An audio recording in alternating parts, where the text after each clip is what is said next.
Pakitago na lang ako sa pangalang Las. Nag-start lahat-lahat ng experiences ko sa isang panaginip nung high school ako.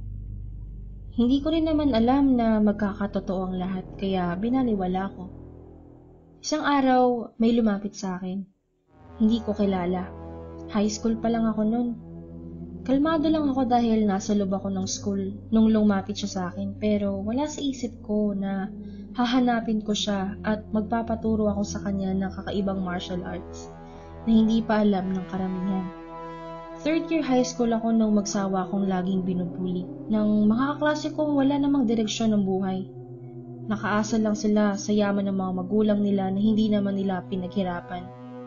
Oo, mahirap lang kami pero alam ko sa sarili ko na hindi kami maghihirap ng matagal. Ito nga at medyo nagbago na nga ang buhay namin ngayon. Unang nakakakilabot na experience ko ay noong minsang may nakita ako sa classroom namin. Nakatitig siya sa akin ng masama. Magkahawig kami at pinagkaiba lang ay itim na itim ang aura niya. Yung sa akin alam ko sa sarili ko na blue ang kulay. Dahil bata pa lang ako ay nagbabasa na ako ng mga libro tungkol dito. Hanggang sa napapadalas na ang pagpapakita niya sa akin. Laging masama ang tingin. Naitanong ko tuloy sa mga klase ko kung nakikita ba nila yung nakikita ko na kamukha ko na medyo mahaba lang ng konti ang buhok at masama akong tumingin. Pero sabi nila, wala kaming nakikita Brad, nababaliw ka na ba? Natigilan ako at hindi na lang kumibo. Kaya sa mga sumunod na pagpapakita niya, ay umaakto na lang akong parang walang nakikita kahit sa totoo ay lagi akong nagugulat. Hanggang sa makatapos ako sa high school at nag-aral ng college sa AMA. Lagi ko pa rin siyang nakikita, pero kahit na ganun, lagi pa rin ako nagugulat dahil wala siyang pinipiling lugar o pagyayari. Kahit kausap ko mga teachers ko, hindi naman niya ako ginagalaw o sinasaktan. Dumating ang panahon na ginusto ko na nga mag-aral ng martial arts, pero hindi sumagi sa isip ko yung lalaki na kumausap sa akin dati. Sumubok ako sa trackma noong una pero parang hindi ako nakontento sa mga achievements kong promotions. Sumubok din ako sa MMA pero ganun pa rin ang nararamdaman ko hanggang sa may nagsabi sa akin subukan ko ang Kai. Dahil sa sobrang busy ko sa training, hindi ko napansin na dumadalang na ang pagpapakita niya sa akin. Taong 2010, nagpakita ulit siya sa akin. Pero this time, ibang pakiramdam ko sa kanya. Mas malakas at nakakatakot pero nakukuha ko pa din na wag na lang pansinin. Nakita ko ulit yung lalaki na kausap ko nung high school ako. Tinanong niya ako kung handa na ba ako. Oo lang ang tanging naisagot ko. Dinala niya ako sa training ground na medyo weird. Pero okay lang dahil tiwala ako na mas lalakas ako dito. Nag-start ang training namin. Kinabukasan, medyo nagtaka ako sa mga tinuturo nila sa akin. Parang alam nila na marunong na ako mag-martial arts, kaya advance agad ang tinuturo nila sa akin.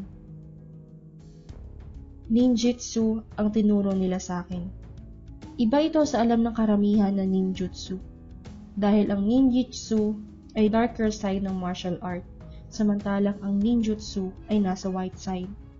Ganun pa man ay hindi ako natakot at tiwala ako sa bawat hakbang ng training ko hanggang sa dumating yung promotions. Kailangan namin pumunta ng Japan para dito. Nasa Japan na ako nung bigla na naman siyang magpakita. This time, nakikipag-interact na siya.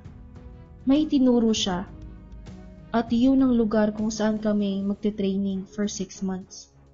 Well, di ko nasasabihin kung ano yung nandun dahil sobrang confidential na.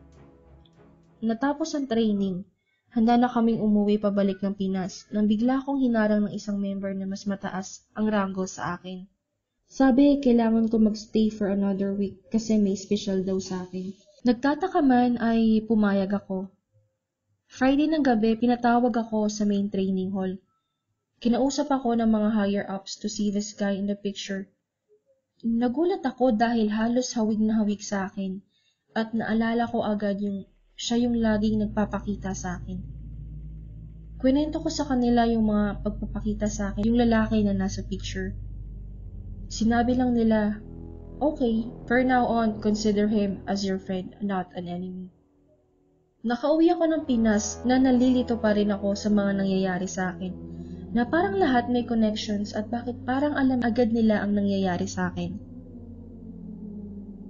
Taong 2013, muntikan na ako masaksak. Nawala ako sa sarili ko at hindi ko alam ang nagawa ko sa kanya. Basta parang nagising na lang ako na tumatakbo ako palayo sa kanila.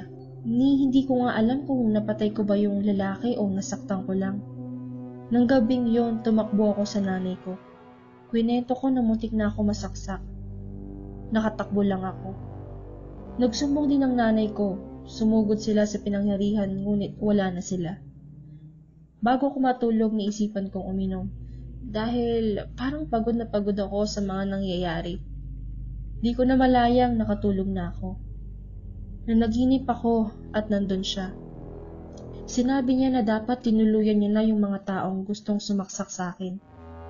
Ibig sabihin, sumanib siya sa akin kaya ako nakaligtas. Tinanong ko siya kung bakit niya ginawa yun. Sinabi niya lang na, if you die, I'll die. Hanggang ngayon, di ko pa din maintindihan lahat ng nangyayari. Tuloy pa din ako sa pagte-training na parang naging libangan ko na lang. At iisa sa pinakamalaking tanong ko ay bakit nagiging itim na rin ang aura ko.